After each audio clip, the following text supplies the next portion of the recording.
करीब 160 मिलियन सालों तक धरती पर राज करने के बाद जब डायनासोर्स अपने अंत की तरफ बढ़े तो सत्ता जिसके हाथ आई वो थे मैमल्स।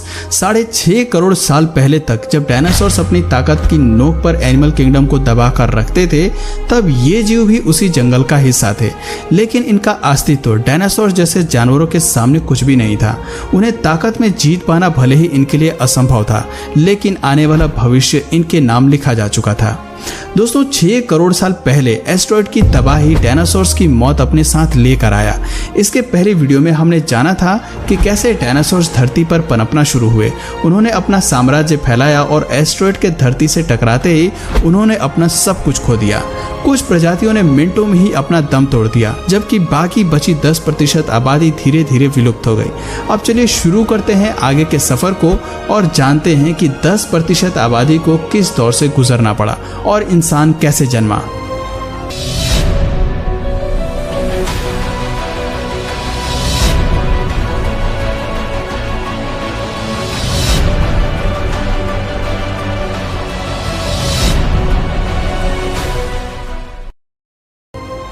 डायनासोर्स का अंत मैमल्स के लिए वो अवसर था जो रेप्टाइल्स के खत्म होने पर डायनासोर्स को मिला था। यानी कि सीधी भाषा में कहें तो जंगल पर अब अपनी ताकत स्थापित करने का मौका आ गया था। जंगल की दुनिया में मैमल्स वो प्रजाति थी जो डायनासोर्स के समय से ही अस्तित्व में थी। आकार में छोटे होने की वजह से ये जीव आज मौजूद चूहे जैसे थे। देखा जाए तो मैमल्स की शुरुआत इसी तरह से हुई थी। इस स्तनधारी जीव ने खुद को परिस्थितियों में ढाल कर रहना सीख लिया था। फिर जब एस्टेरॉयड के टकराने से महाविनाश का सिलसिला शुरू हुआ तो इन्होंने भी अपने कई साथियों को खोया, लेकिन ये अपनी स्पीशीज को बचाने में सफल रहे। इस महाविनाश के कारण पैदा हुई गर्मी से बचने के लिए मैमल्स ने जमीन के नीचे रहना शुरू कर दिया। चूहों को साइज में छोटा होने का फायदा मिला, जबकि डायनासोर्स का आकार ही उनका सबसे बड़ा दुश्मन बन गया। जमीन के नीचे रहते हुए मैमल्स को गर्मी से राहत मिली और भोजन के रूप में उन्होंने हर तरह के कीड़ों और जीवों को अपना शिकार बनाया। वहीं बात करें ऊपरी सतह की तो वहां हो रहे वातावरणीय बदलाव मौजूद जानवरों को तिल तिल कर मार रही थी। एस्टेरॉयड के टकराने से उत्पन्न हुई गर्मी और धूल के बादलों ने पृथ्वी के वातावरण को पूरी तरह से ढक लिया था।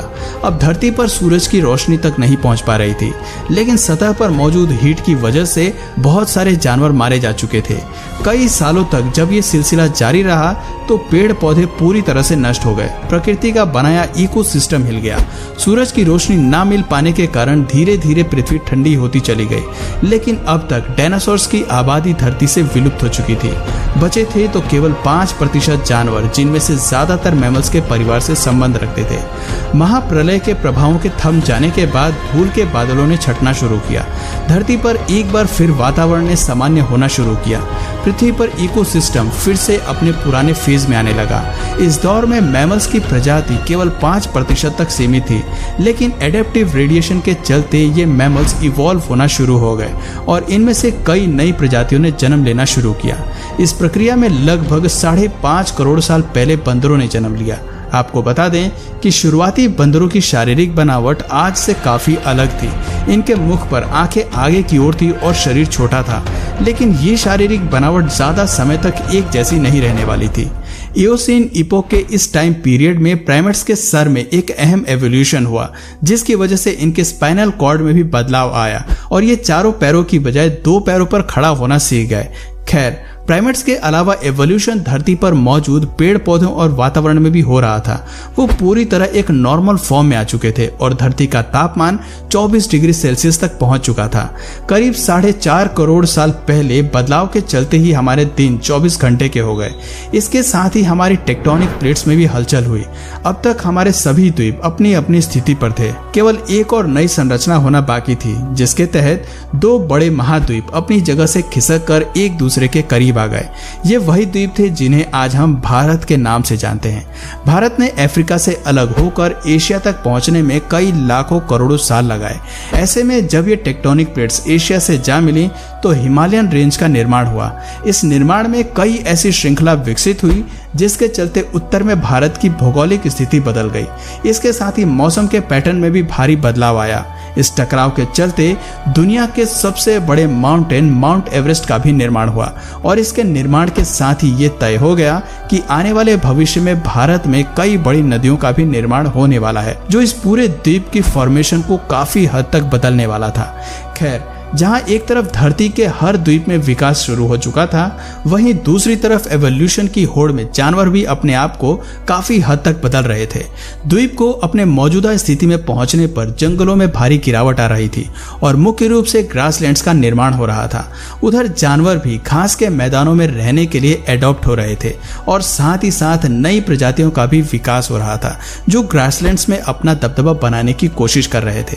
पुराने मैमल्स में भले ही दूसरे जानवरों को मारकर खाने की क्षमता नहीं थी, लेकिन अब विकसित मैमल्स ने दूसरे जानवरों का शिकार करके उन्हें मार गिराने की ताकत विकसित कर ली थी और वो दूसरे जानवरों पर अपना दबदबा बनाने में भी कायम हो रहे थे। अब जंगल में मैमल्स की वही स्थिति थी जो कभी धरती पर राज करने वाले डायनासोर्स की हुआ करती थी।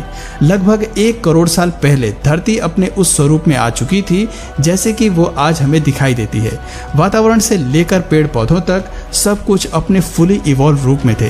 कहने को तो धरती पर सब कुछ था, लेकिन अब भी एक प्रजाति थी जो धरती से गायब थी और वो प्रजाति आने वाले भविष्य में पृथ्वी के इतिहास को बदलने वाली थी। जी हाँ, ये प्रजाति थी इंसानों की। लगभग 40 साल पहले पृथ्वी पर फिर एक बड़ी हलचल हुई और अफ्रीका द्वीप के पूर्वी इलाकों में एक नई माउंटेन रेंज पनपी, जिसे आगे चलकर ईस्ट अफ्रीकन रिफ्ट के नाम से जाना गया। इस पर्वत श्रृंखला के निर्माण से केवल भौगोलिक स्थिति में बदलाव नहीं आया, बल्कि मौसमी हवा भी बदल गई। वहां मौजूद जंगल में हवा का प्रवाह कम हो गया, जिससे मौसमी हवा वहां नहीं पहुंच पाई और नमी की कमी से जंगलों ने सूखना शुरू कर दिया। बारिश न होने की वजह से अफ्रीका का ये क्षेत्र काफी ड्राई हो गया, लेकिन इस जंगल में रहने वाले जानवरों ने हार नहीं मानी। अफ्रीका के इसी क्षेत्र में रहते थे पिरोल इथिपिकस, जो आगे चलकर हमारे पूर्वज कहलाए। पेड़ पर रहने वाले ये बंदर एक टहनी से दूसरे पर जाने के लिए अपने आगे के हाथों का सहारा लेते थे और कभी कभी पेड़ों पर 2 पैरों पर भी खड़े हो जाते थे। हालांकि ये अभी तक जमीन पर नहीं चल पाए थे, लेकिन इनमें खड़े होने की क्षमता पहले से ही विकसित हो चुकी थी। इससे पता चलता है कि 2 पैरों पर चलना इंसानों की नहीं बल्कि एप्स की खोज थी। फर्क सिर्फ इतना था कि वो पेड़ों पर रहते थे, लेकिन जलवायु परिवर्तन के चलते जल्दी ही जमीन पर उतरने वाले थे। इनमें से कई प्रजातियां चिंपैंजी के रूप में विकसित हुई, तो कुछ इंसान बनने के लिए विकसित हो गई। इनकी आने वाली पीढ़ियों ने खुद को बनाने के लिए और अपने विस्तार के लिए पेड़ों से निकलकर जमीन का रुख अपनाया। आर्डिपिथिकस रेमेडीज ही वो पहले एप्स थे जो भोजन और एक नए घर की तलाश में पेड़ों से उतरकर जमीन पर आए। लाखों सालों के इस एवोल्यूशन में एप्स अफ्रीका के हर क्षेत्र में फैल गए थे, लेकिन इनके हाथ अभी भी काफी लंबे थे। पेड़ों पर इधर उधर झूलने की वजह से इनके हाथ का आकार बिल्कुल टांगों की तरह ही था। ऐसे में कई हजार साल तक विकास से गुजर जाने के बाद इनके शारीरिक ढांचे में काफी कुछ बदलाव आने लगा था। अब ये 2 पैरों पर बेहतर तरीके से चल सकते थे और ज्यादा से ज्यादा एनर्जी बचा सकते थे। ऐसे में ये ज्यादा दूर तक नजर रख सकते थे, अपने लिए भोजन खोज सकते थे और हाथ की मदद से उन्हें खा भी सकते थे। समय के साथ साथ विकास की ये प्रक्रिया चलती रही, जिससे एप्स के शारीरिक ढांचे के साथ उनके स्कल की बनावट में भी बदलाव होता गया। पहले जो सर आकार में छोटा था, अब वो बढ़ता गया। 23 लाख साल पहले होमो हेबिलिस वो पूर्वज थे जिनके दिमाग का आकार बढ़ गया। आकार बढ़ने की वजह से ये जान गए कि बुद्धि को किस तरह से अपने सर्वाइवल के लिए इस्तेमाल किया जा सकता है। बुद्धि का कमाल दिखाते हुए सबसे पहले हमारे पूर्वजों ने पत्थर को हथियार के रूप में शार्प करना सीखा। जैसे ही उनकी ये तरकीब काम आई, होमो हेबिलिस जान गए कि पत्थर को कैसे हथियार के रूप में इस्तेमाल किया जा सकता है। जैसे जैसे ये जीव हथियार को इस्तेमाल में लाए, उनके हाथों की उंगलियों और अंगूठों को भी मजबूती मिलनी शुरू हो गई। अब ये जान गए कि हथियार के इस्तेमाल से कैसे समूह में शिकार किया जा सकता है और अपनी भूख को शांत किया जा सकता है। आपको बता दें कि होमो इरेक्टस ही वो पहले पूर्वज थे जिन्होंने समूह में शिकार करना शुरू किया। साथ ही इन्होंने सबसे पहले आग की खोज मानव के भविष्य को ही बदल डाला। हम सभी जानते हैं कि मानव इतिहास में आग की खोज सबसे बड़ी खोज थी। आग के इस्तेमाल से होमो इरेक्टस जल्दी ही मांस को पकाकर खाना सीख गए। आग ने हमारे पूर्वजों को केवल ठंडी से सुरक्षा ही नहीं दी, बल्कि दिमाग के इस्तेमाल के लिए उन्हें प्रोत्साहित भी किया।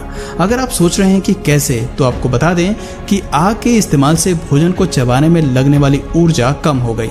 अब वो अपनी इस ऊर्जा को बुद्धि के विकास के लिए इस्तेमाल करने लगे, जिसकी वजह से आने वाली पीढ़ियां बड़े दिमाग के साथ पैदा हुई। एक बड़े दिमाग के साथ लगभग 2 लाख साल पहले इंसान अपने आज के रूप में विकसित हो गए। उनकी आवाज की नली भी अलग ढांचे में विकसित हो गई, जिसकी वजह से वो अलग तरह की आवाज निकाल सकता था और अपने लोगों के साथ संचार कर सकता था। एक बार आवाज विकसित करने के बाद अब इंसान अपनी बात को दूसरों तक पहुंचाने लगा और धीरे धीरे एक सामाजिक ढांचे में रहना सीख रहा था।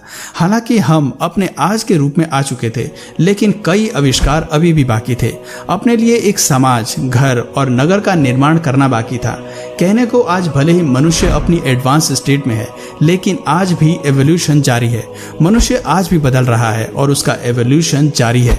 पर अब इस पूरी एवोल्यूशन की प्रक्रिया को डिटेल में बताने लगा तो ये वीडियो काफी लंबी हो जाएगी। अगर आप कहेंगे तो मैं इसका पार्ट 4 भी जरूर बना दूंगा, इसलिए आप कमेंट में अगर चाहिए तो पार्ट 4 जरूर मेंशन करिए। तो दोस्तों, आज की वीडियो में बस इतना ही। अगर इस वीडियो से आपको कुछ नया जानने या सीखने को मिला या फिर इंटरेस्टिंग लगा तो प्लीज इस वीडियो को एक लाइक करके अपने फ्रेंड्स और फैमिली में से जरूर शेयर करें। और यदि आप इस चैनल पर नए हैं तो प्लीज इस चैनल को सब्सक्राइब करके बेल नोटिफिकेशन आइकन को ऑन कर लीजिए, ताकि हमारे आने वाले वीडियोस आप मिस ना करें। मिलते हैं फिर किसी वीडियो में नए टॉपिक के साथ, तब तक के लिए नमस्कार।